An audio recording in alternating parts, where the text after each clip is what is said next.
J'ai 69 ans et je suis un passionné de pas mal de choses diverses et variées, et notamment les trains électriques des années 70. Quand j'étais petit, en dessous de 10 ans, mon père m'avait initié à ça, et puis en vieillissant, j'ai donné mon train à mon oncle, qui a pu l'agrandir, et puis au bout d'une vingtaine d'années, mon oncle en a eu assez, donc il m'a rendu ce train, qui avait beaucoup grossi, et moi-même, grâce à eBay, j'ai pu acheter beaucoup de matériel d'occasion. Alors, l'intérêt de ce passe-temps, qui n'est pas une passion, c'est un petit peu le retour vers le passé, mais c'est aussi le goût de la petite mécanique, des réglages et d'électricité, ou un petit peu d'électronique.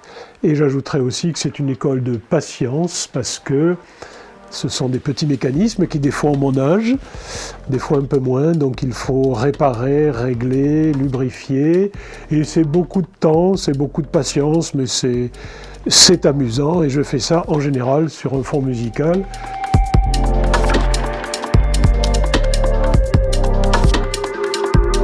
Moi, par exemple, si je devais acheter un train électrique tout fait, avec tout vissé, tout collé et qui marche, ça ne m'intéresserait pas, quoi.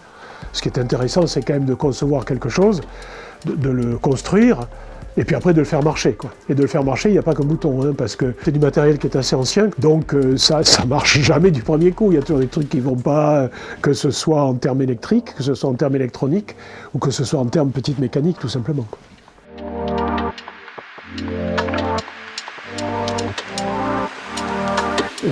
J'ai un petit-fils qui a 4 ans et demi, bon, évidemment, j'ai du mal à me mettre à sa place, mais je pense que si j'avais son âge, je serais émerveillé par le truc, d'ailleurs ça lui plaît. En revanche, ce qui me surprend beaucoup, c'est ce qui lui plaît, c'est de s'asseoir au bureau qu'il y a derrière et de nettoyer les trains et les locomotives, les wagons et les locomotives pleins de poussière avec un pinceau et de l'alcool ménager. C'est ça qui le branche, finalement, le plus.